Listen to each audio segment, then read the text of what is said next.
Жалғыз ол. Орталық темір жол вокзалына ол 2 сағат ерте келді. Ташкент бағытында жүретін пойыздың өзі әлі көрінбейді. Дегенмен вокзал басында адамдардың аяғы ешқашан үзілген емес.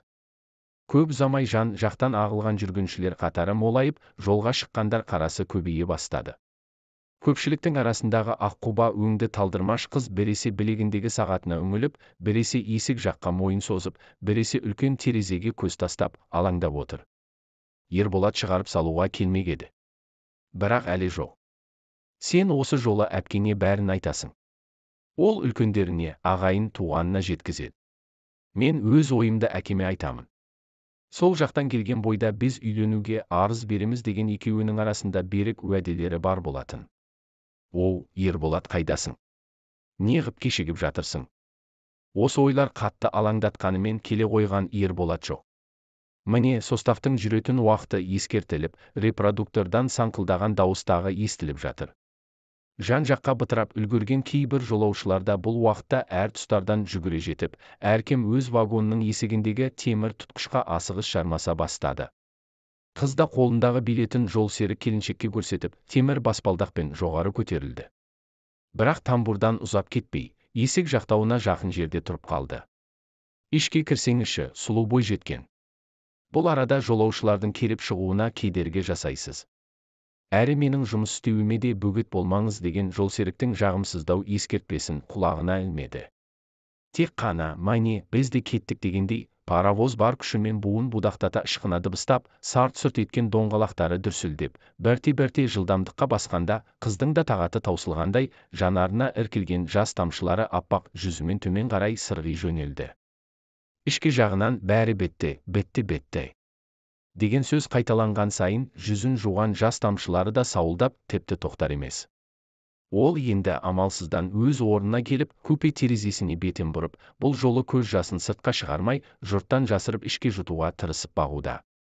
Ол өзі, негізі, ұсақ түйік қиыншылықтарға мән бермейтін, тағдыр салған тауқыметтің бәріне төзіп, бар жоққа шыдамдылықпен қарап үйренген жан болатын. Жалғызлікте анасына да жұбаныш, үлкен сүйеніш еді. Апа, мен жайында уайымдамаңыз, қайтсем де оқуымды жақсы бітіремін. Содан соң жұмыс істеп, қаражат жиып, сізді елдегі ең мықты ақылы клиникаларда емдетемін. Жүрек сырқатынан әлі ақ айғасыз. Қазіргі медицинаның қуаты мықты.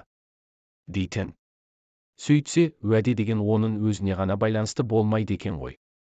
Қызының институт бітіргенін күте алмай, анасы оның 4-ші курстың соңғы емтиханын тапсыруын ғана тосып жатқандай, жарықтық сол күні дүние салды. Әкесі жол апатынан қайтыс болғанда қасында анасы бар болатын. Ондағы қайғырған емес екен. Нағыз қиыншылық деген анадан айырылу екен ғой. Иә, жылай жүріп бұл қиындыққа да көндіккендей еді. Ендігі уайымы Ерболаттың атымен байланысты болып шықты емес пе? Олар көп кешікпей үйленеміз деп жүрген студенттердің бірі болатын. Әкем үйленуіме қарсы болмас. Несі бар, көп достарымыз тәрізді студенттік жатақханамызда шағын тойымызды жасап, пәтерге шығамыз, оқуды бітіретін уақытымызға да аз-ақ қалды емес пе? Мен де ординатураны тәмамдап, бұйырса диплом аламын. Біреуден ілгері, біреуден кейін өмір сүрерміз. Деген қалтқысыз сенімде болатын. Ол Ерболаттың әкесінің құрылыс саласына байланысты үлкен бір қызмет атқаратын әйгілі чиновник екенін білетін. Әрі Ерболаттың туған анасы алыстағы ауылда әкесімен әлдеқашан ажырасқанын, сондықтан ол әкесі және өгей шешемен тұрып жатқанынан да хабардарды. Оның өмірінің де шекер мен балдың қоспасындай тәтті еместігін сезетін. Бірақ жастық шақта, әсіресе студенттік кезде, жалпы қыз бен жігіт көбінше отбасылық анау-мынау жайттарға пәлендей мән бере бермейді ғой. Жалпы жастық пен мастық буы ұқсас болса керек, батырады деп тереңнен қорықпайды. Кез келген жолға шығуға жүрексінбейді. Алда не күтіп тұрғанын білмесе де, ештеңеден тайсалмайды. Бәрін жеңетін ертегілердегі хас батырлардай өздерін мығым сезінеді. Сол күні таңғы асқа отырар сәтте Ерболат әкесіне: «Папа, мен өткен жолы сізге айтқан қызға үйленбек ойдамын. Оқуым болса, өзіңіз білесіз, байтуге жақындап қалды» деп тосын әңгімеге ешбір кіріспесіз көшіп, әкесінің жүзіне тура қарады. Әкесінің қызыл шырайлы өңі бірден қуарып шыға келген, тіпті не дерін білмегендей түнеріп, ол бір сәт үнсіз қалды. Содан соң төрдегі әдеттегі өз орнына жайғаспастан, зіңгіттей жігіт болған баласының жанына екі аттап жетіп келді де, шапалақпен тартып жіберді. Ақымақ, әлі бір тиын тауып үлгермей жатып үй болмақшысың ба? Бұл қай сандырағың? Папа, жұмыстан қашып жүргенім жоқ. Ертең ақ мамандығымды керек ететін жерге барып, іске кірісем деді Ерболат. Шапалағы ашы болса да, ол бетін жаймен сипап, әкесінің мына дөрекі мінезіне таң қалғанын жасыруға тырысты, тіпті ренжігенін білдірмеуді ойлады. Рас, бұл бірінші рет көрген құқай емес. Сондықтан мынандай өзі үшін аса маңызды сәтте ол тайсалмауға бекініп, барынша сабырлы болуға тырысты. Бала кезде өзгелерге еліктеп темекі тартып көргені, сабақтан нашар баға алғаны, немесе біреулермен төбелесіп қалғаны үшін әкесінен талай рет таяқ жеген. Сондай сәттерде оның өз намысын қорғағаны, әділдікті жақтадым, әке, мұғалім мені дұрыс түсінбей қалды деген тәрізді шынайы дәлелдеріне түк мән берілмеген әкесінің бұрыннан жақсы білетіні аюға намаз үйрететін таяқ қана. Егер сен мен айтқан анау олигархтың қызын алам десең, мұныңды қуана қоштар едім, сопляк, деді әкесі сәлден соң ызаға булығып тұрса да тілін сөзге келтіріп. Себебі ол жалғыз қыз үшін сендерді басына көтеріп, ақыры бір оңды жерге іліктіріп жіберер еді. Папа, мен ол қызды сүймеймін ғой. Сүю деген балалық шақтың ойыны. Бұл шатпағыңды мен екінші естімейтін болайын. Еркекке ең керегі кар, лау азым, білдің бе? Меніңше адамға ең керегі адамгершілік, білім емес пе? Қарай гөр мынаны, оны саған кем айтты? Ешкім айтқан жоқ. Өзім білдім. Бәсе, ана ақмақ шешеңде кезінде өстіп сайрайтын. Кесіде кісілік болуы керек деп. Бәріне оқумен, еңбекпен жеткен дұрыс деп. Ал енді сөйтіп жүріп ол неменеге қол жеткізді. Баяғыда көшені жаяу кезіп жүретін учаскелік дәрігер еді, қазірде сол күйінде. Баяғы жартас сол жартас. Атағы да жоқ, ақшасы да жоқ. Ерболат мынандай ашы сөздерді айтып тұрған шынымен, ақ менің әкем бе дегендей тұңғыш рет аңтарылып қалды. Анасы жайлы әкесі екеуі ешқашан сөйлеспейтін еді. Енді келіп төбеден түскендей ғып бұрынғы жарына, мұның анасына қара күйе жағып, кемсітіп отырғаны мынау. Өзіне айтылған жаман сөздермен шапалақты қойшы, туған анасы жайлы мынандай қорлауға төзе алмай, Ерболаттың шыбын жаны шырқырап кетті. Есесіне, папа, мамамның атағы болмаса да, абыройы бар, деді ыза қысып тұрғанын жасыра алмай тұтыға сөйлеп. Кімнің алдындағы абырой екен ол? Деді әкесі қатқыл әрі менмендікке толы асқақ үмен. Елдің алдындағы, пап, деді Ерболат бұл жолы еш тұтықпай, және әкесінің жүзіне тағы да тура қарады. Ел дегенің кім сонда? Анау ауылындағы жаман жәутік көршілері, қалтаңдап зорға жүрген шал-шауқандар ма? Сонда не кемпір шалдар, жаман жәутік дегендеріңіз, сіздіңше адам емес пе, халықтың санатына қосылмай ма? Сондай ақымақ романтиктің және бары мына сен өзіңсің де ғой, Нағыз романтиктер, папа, олар үлкен мұраттарға қол жеткізуге ұмтылған ұлы арманшылдар. Ал мен қарапайым тіс дәрігері боламын. Бол әркемнің сасық аузына бір үңіліп, шірік тістерін қағумен айналыс. Мына өмірде мансап, байлық дегеннің қайда екенін қанша айтсам да ұқпай ақ қойдың. Қалтаң болмаса, салмағың да жоқ сенің, сопляк, деп әкесі бұрынғыдан да жарыла жаздап ашуланып, есікті тарс еткізіп жауып кетіп қалған. Абырой болғанда осыдан аз уақыт бұрын өгей шешесі төркіндеп кеткені. Әкесі екеуінің арасындағы мына масқара салғыласудың жалғыз куәсі бір өзі ғана. Бірақ бұл жұбаныш бола алатын емес. Барлық әдепте белінен басып, таудай әкесіне тұңғыш рет қарсы шыққанын енді ғана ұғып, мұндай сорақылыққа қалай барғанын түсіне алмай Ерболат дал болып отырып қалды. Арқа сүйерім, жалғыз жанашырым деп жүрген сенімінің сәтте күл талқаны шығып, қас қағымда желге ұшқан қаңбақтай көзден ғайып болды. Есік сарт етіп жабылғанда әкесінің елесі де, өзі де бір жаққа кетіп, зия жоғалды. Есесіне әлдекім байқаусызда, бейқам отырғанда қақ шекеден періп қалғанда есеңгіреп, әрі ауыр ойдың салмағы жаншып, Ерболат бір орында қанша отырғанын да білмеді. Бір кезде найзағайдың отындай жарқ етіп, санасына бір жарық сәуле құйылғанда, ол бүгін орталықтағы вокзалдан өзінің сүйіктісін жолға шығарып салуға тиіс екені есіне түсті. Дереу қол сағатына қарап еді, сұмдық, сағаттың телі 10-нан асып кетіпті. Бетте кешіктем. Ол күтіп тағаты таусылған шығар. Бүгінгі кездесулері нағыз шешуші сәт еді. Бәрі бітті, құрыды. Құрттым. Деп үйден асығыс сыртқа жүгіре шықты. Қырсыққанда қымыран іриді дегендей, жуық арада ағылып жататын таксидің бәрде-бары тоқтай қоймады. Асығып, аптығып вокзалға жеткенде перронда поезд да жоқ, сүйіктісі де жоқ еді. Бар болғаны сәл кешікте. Бірақ сол құрғыр сәл кешігу дегеннің өзі кейде мәңгіге айырылысудың басы болуы мүмкін екендігін ол әлі білген жоқ болатын. Поезд алысқа шабатын арғымақтай өз жолына түсіп аршындай басқанда талшыбықтай нәзік қыз көз жасында тиіп, бірақ әбден шаршағандай төмендегі өз төсегіне сылқ етіп құлай кетті. Той болады, біз жақында үйленеміз деп айтып қойған дос жолдастарына, ұзату салтанатына дайындала беріңдер деп үлгерген азды көпті туыстарына енді не демек? Аузыма ие болмаған өзім кінәлімін. Әкесінің қаһарына ұшырап, тасқа тиген балтадай майырылып қалған шығар. Бірақ әкеге қарсы тұру қашан оңай болыпты? Әрі осылай болатыны заңды да емес пе? Бай байға құяды, су сайға құяды демеуші ме еді?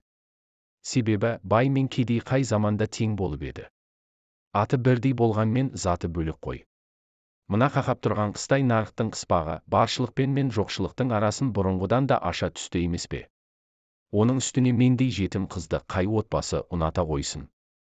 Жетім қыздың тәрбиесі жетімсіз болады деп ойлайды ғой көпшілік. Ал Ерболат әкесінің жалғыз ұлы ғой. Ол қайткенде де әкесінің арманын орындауы керек шығар. Ендеше екеуінің арасындағы уәдеде күшін жоюы тиіс. Махаббаты әкесінен маңызды болмауы керек. Ал мен сонда қайтпекпін. Купе ішінде өзінен басқа жан жоқ деп ойлаған ол, осылайша өзінің түсініксіз ойларының құрсауында қалып, дұрыс не бұрыс ойлап отырғанның да шегіне жете алмай, едәуір уақыт жылағандықтан мұрны пысылдап мазасы кетіп, өзімен өзі болып үндемей жатыр еді. Осы сәтте қарсы жақтағы жоғарғы полкадан: "Сізге не болды? Жылағансыз ба, қарындас?"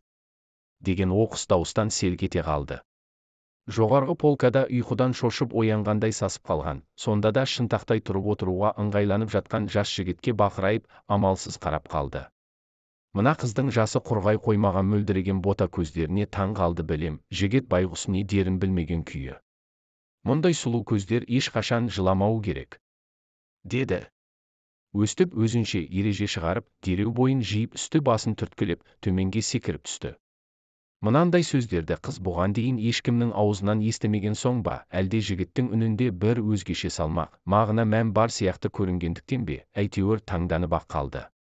Ұялған тек тұрмас деген бар емес пе? Дереу көздерін сүртіп, тіпті жыламаған адамға ұқсағысы келіп, шаштарын түзеп түрегеліп отырды.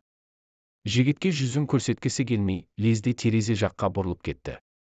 Жалпы жылаған кесіні көру мен үшін өте қиын деп жігіт үнсіздікті бұзып сөзін әрі қарай жалғап кетті.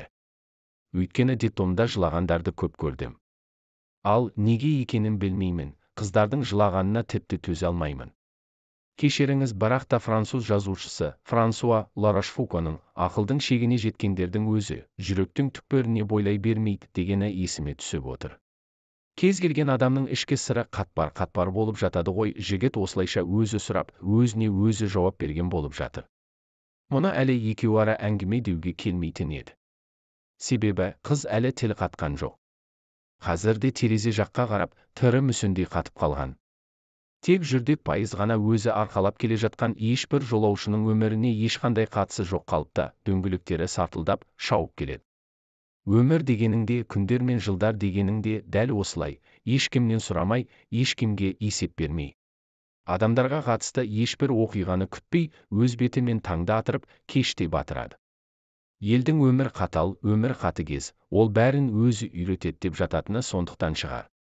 Үйретуін үйретеді-ау. Тек өмір саған әкеде емес, шешеде емес. Ол қатал сыншы, қатыгез әшкереші. Оны түсінуің керек. Оны бағаласаң ғана дегеніне жете аласың.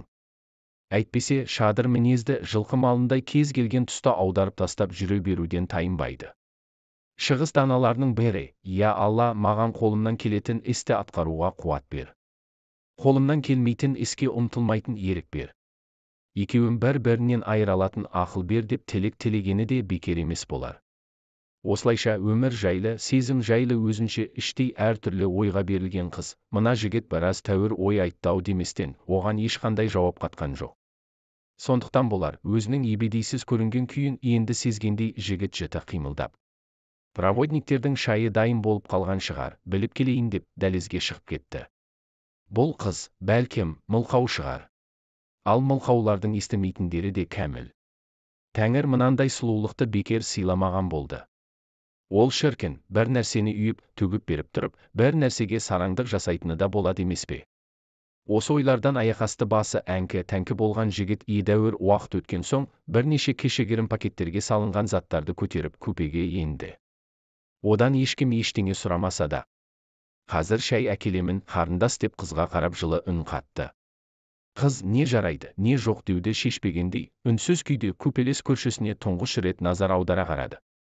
Ол сұңғақ бойлы, қалың қасты, қою бұйра шашты қара тірі кәдімгі қазақ жігіт екен.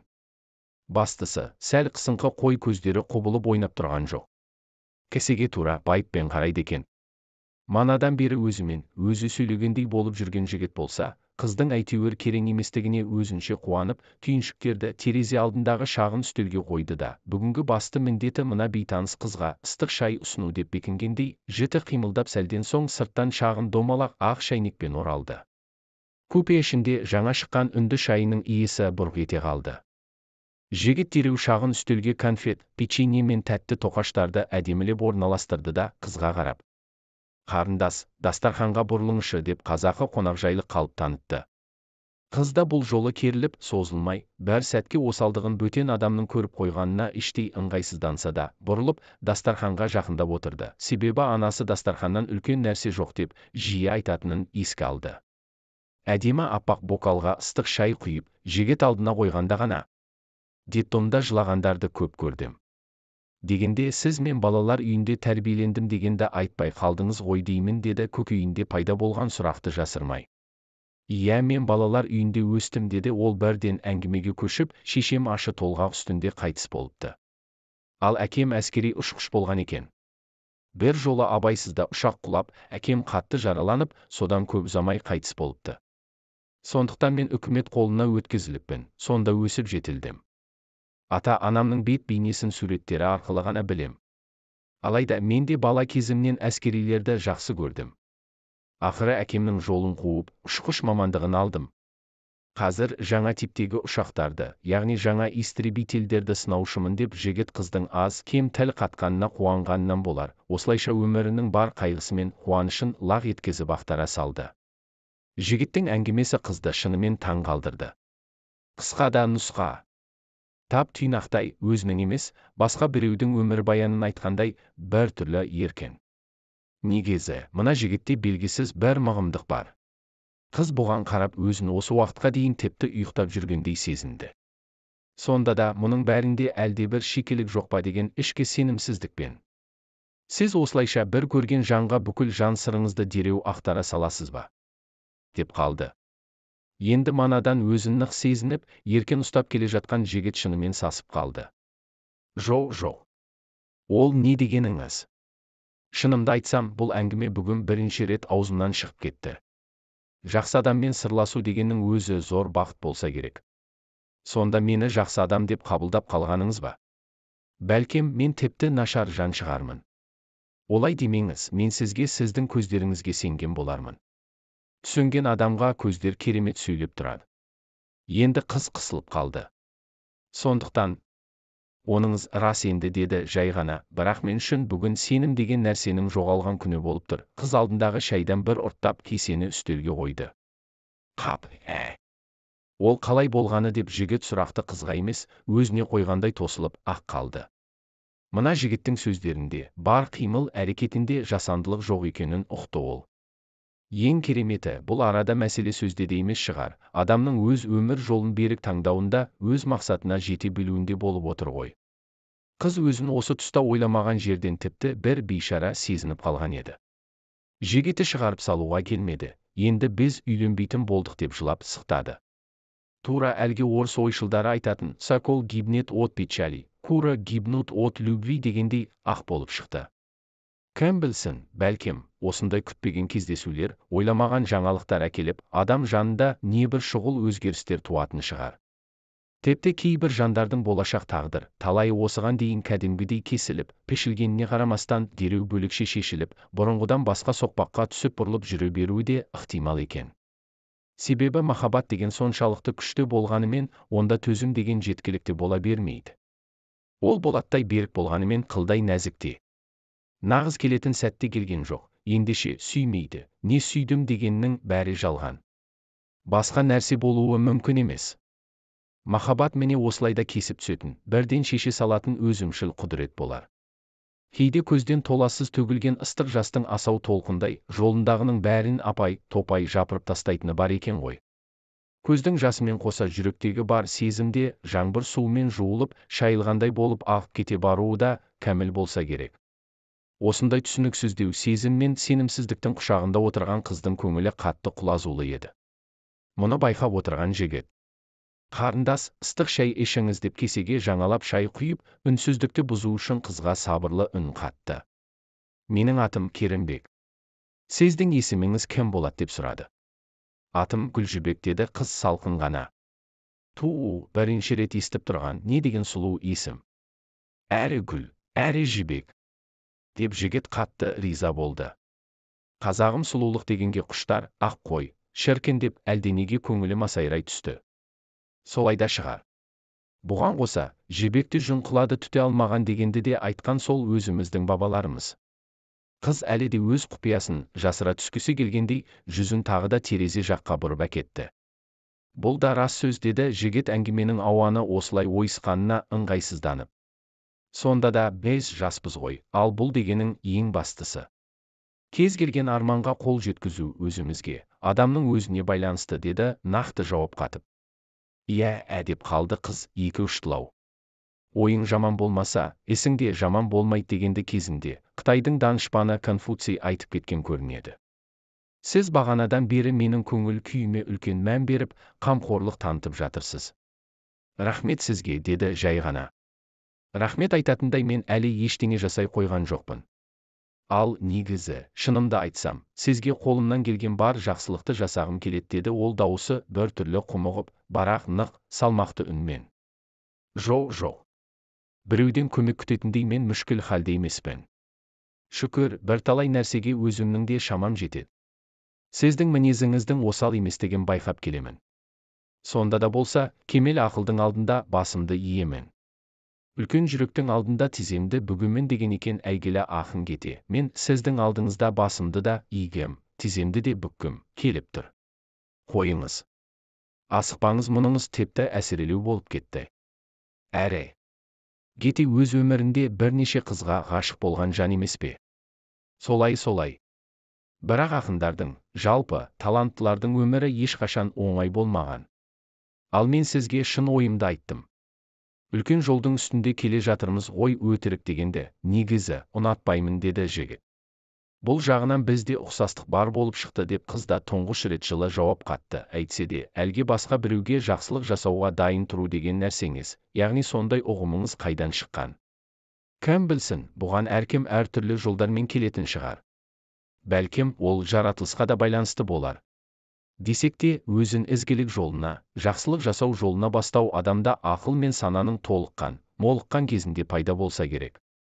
Көргенің мен білгенің, оқыған, тоқығаныңның да әсер етіп жататыны бар ғой. Маған соңғы кезде Австралиядағы бір қарапайым аңшының өмірі үлкен әсер етті. Ол бір жолы аңға шыққанда жол үстінде сұлап жатқан кенгуруды көреді. Кенгуруды көлік қағып кетсе керек. Сол жерде жан тапсырыпты. Ал оның қапшық қалтасында жатқан баласы әлі тірі екен. Тірі жан иесін көзі қиып тастап кете алмай, аңшы оны көтеріп үйіне алып келеді. Жарасын жуып тазалап, әйтеуір өзі білетін ем-домдарын жасайды. Беті бері қарай бастаған жануарды ерінбей бар жылдай бағып қағады. Сөйтіп, ол баяғы қалпына келген соң ғана орманға апарып қоя береді. Аңшы бұл бірінші және соңғы емшілігі ғой деп ойлаған. Бірақ олай болмай шығады. Мұның жетім кенгуруды үй жағдайында емдеп жазғаны нағыз ертегідей жан жаққа тарап кетеді. Әр жерден жаралы жануарларын алып аңшыны іздеп келушілер саны күн санап көбейе түседі. Ешкімнің бетін қайтарғысы келмеген ол, шамасы жеткенше жұртқа көмек беруге тырысады. Шаруасы күндерді оздырып, айларға созылады. Енді ол жаралы жануарларды қабылдап алу үшін ауласынан үлкен қоршау жасап, жайлы орын әзірлейді. Тіпті бұрындары айналысып келген әжептәуір бизнесінде тәрк етеді. Аз десеңіз, жаралы жануарларды емдеуге өзінің бар жиған тергенін жұмсайды. Сөйтіп қарапайым аңшы бұрын жеке басының кәсібін ғана білсе, енді жаңа шаруамен айналысуының мәнін, мағынасын ұғады. Бұл әрекеттер оған бұрын соңды көріп, білмеген қуаныш, толқу мен тебіреніс әкелгенін сезеді. Әңгімесінің осы тұсына келгенде Керімбек тағы үнсіз, ойланыңқырап қалды.